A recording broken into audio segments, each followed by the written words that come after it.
guys, what's up? It's me, McKenna! I realized it's been a while since I did a Missmacdomo book club, and I really do enjoy doing these and sharing like what books I've read. I'm a huge reader, always have been, so I really enjoy sharing what books I've been enjoying. That's really hot. Oh my god, that's really hot. So anyway, let's get right into the video. So the first book I have to recommend to you is Carry On by Rainbow Rowell.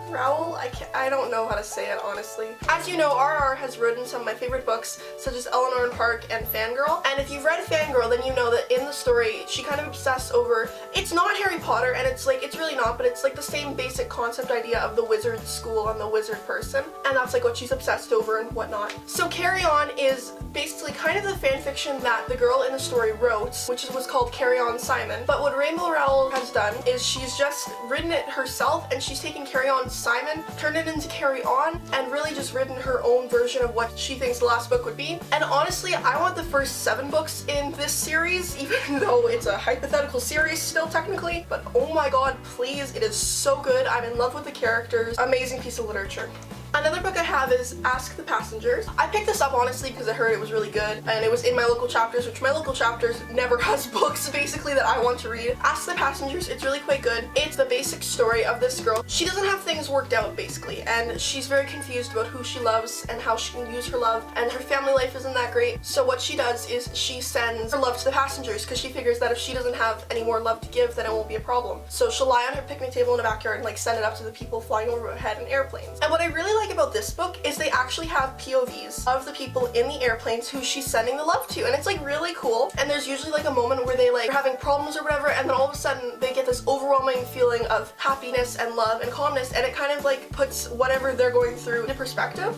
And it's honestly just quite cool. I like how it's written, I like how that's done. Now, I mentioned this book in my Christmas haul because I got it for Christmas. It is as amazing as I thought it would be. I read it all Christmas Day before Christmas dinner. It's a book by Patrick Ness, and basically what it is it's told from the point of view of people who are living through young author kind of fantasy or like post-apocalyptic. It's not post-apocalyptic though, but like that kind of genre. But it's told from the perspective of people who like aren't the chosen one. So it's like if Harry Potter was told from the perspective of a second-year Slytherin or something. And I think that's just really cool. It definitely gives a kind of, I don't know, charm to the book. And I've always definitely wondered about like what's going on with the rest of the people. Like, yeah, the high school just blew up. Is everyone okay besides the 5 chosen people? Like, what? Hello?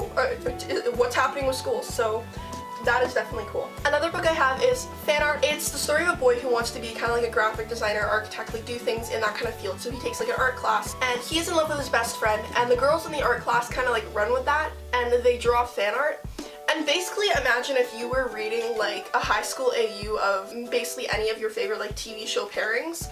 It's kind of like that. So I really did enjoy having that kind of format, but with real developed characters and it having its own basis of a story. Now, I am about 5 years late to this party. I'd read like all the other like big fandom books back in the day, and I ran like a fandom book account. I had never read The Mortal Instruments, and my friend told me I should do it, and I'd had a copy of The Mortal Instruments like sitting on my shelf for years. So I finally just kind of picked it up and read it. I don't know, but I realized how much I enjoy it, and currently I'm not on City of Lost Souls. I'm on the book before that, but it's in my backpack right now, so. And of course there's also the Clockwork Angel series and the Magnus Bane Chronicles, so I cannot wait to read all of those. And if you didn't know, Shadowhunters had a movie which sucked, which I always hate when that happens. Percy Jackson, can we talk? But they actually started an ABC Family TV show, which so far I haven't minded compared to the books. So yeah, you should definitely check that out in my personal opinion, but I would at least read the first book, because what they're doing is they're doing an episode as a chapter. So the first episode was the first chapter of the book, and like each book is going to be like a season. Now, I personally have always really been interested in like historical fiction, so I've always really liked like the Salem witch trials and like things like that as not factual but historical fiction, if that makes sense. So it's not like what actually happened, it's basically like time period, I guess. And this book is called Conversion by Catherine Howe. This book again has one of my favorite formats to read in, which is where it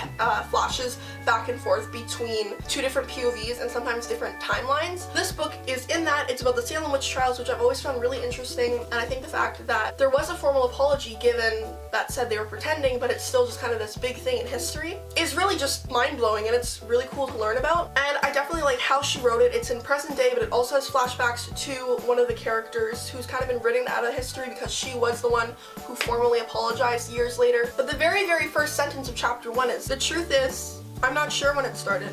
I don't think anyone actually knows. And that right off the bat just kind of like sucked me in. I'm such a sucker for like right off the bat drag me into the mystery, please. So yes, Conversion, amazing, amazing book. I can't even give much more without spoilers really. So yeah, that's all I have to say on the topic of some books for you guys to read. I definitely recommend you check all of them out. But yeah, if you guys like this video, make sure to give it a big thumbs up. That absolutely makes my day. Leave a comment below if you think any of these books would be really good for you to read, which ones, why, or if you've read any of these books, what did you think of them? You guys can check out all of my social media down below. I tweet a lot, honestly, which is, I don't really tweet, but when I do, I tweet a lot. I Tumblr, I tumble, you know. But yeah, I think that's all for this week's video. I just want you guys to remember that the best beauty is your own, and bye guys!